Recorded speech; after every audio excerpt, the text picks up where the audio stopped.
Imagine waking up, but you can't move, you can't speak, you can't even blink.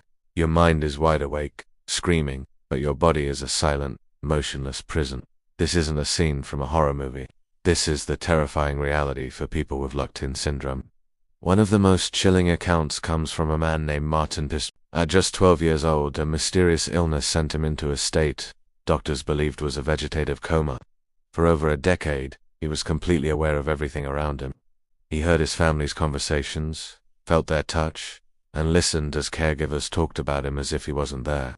He was a ghost in his own body, silently shouting, "I'm here, can't you see me?" Every day was an eternity of helplessness, trapped with only his own thoughts for company. He remembers sitting in a daycare center, forced to watch the same children's show on repeat for hours, day after day, year after year. The mental torture was indescribable.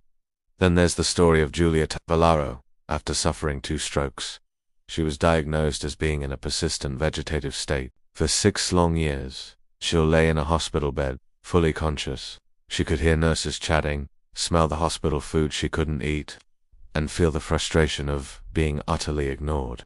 She tried desperately to communicate, to make any sign that she was still there. One day, a visiting family member noticed a slight flicker of recognition in her eyes.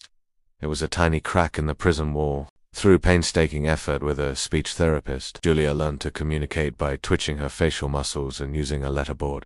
Her first words after 6 years of silence: "I'm not a turnip." This condition often strikes without warning, sometimes as a rare complication from a stroke or even minor surgery. Picture this. You go in for a routine procedure and something goes wrong. A blood clot travels to your brainstem, the part of the brain that controls all voluntary muscle movement. Suddenly, you're awake on the operating table, but you can't signal that you're conscious. You feel everything, hear every word, but you're completely paralyzed. Doctors and nurses work around you, unaware that you are experiencing a living nightmare. You hear them discuss your prognosis, maybe even call you unresponsive, while your mind is reeling in sheer terror. The psychological toll is immense. Patients have described it as being buried alive. They are haunted by their own thoughts, reliving memories, and battling extreme loneliness and despair. They are entirely dependent on others for every single need, from being fed to being turned to prevent bed sores. Yet, their minds remain as sharp as ever. They can solve complex math problems, compose poetry, or plan a novella within the silent confines of their skull.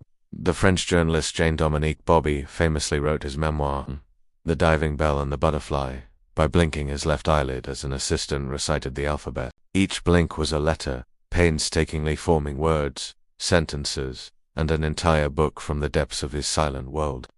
These stories are a stark reminder of the fragile line between a functioning body and a trapped mind.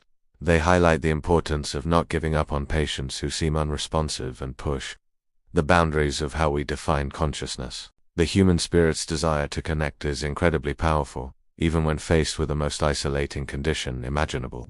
Thank you for watching. If you found this story as haunting as I did, consider subscribing for more deep dives into the mysteries of the human condition. Stay curious and stay safe.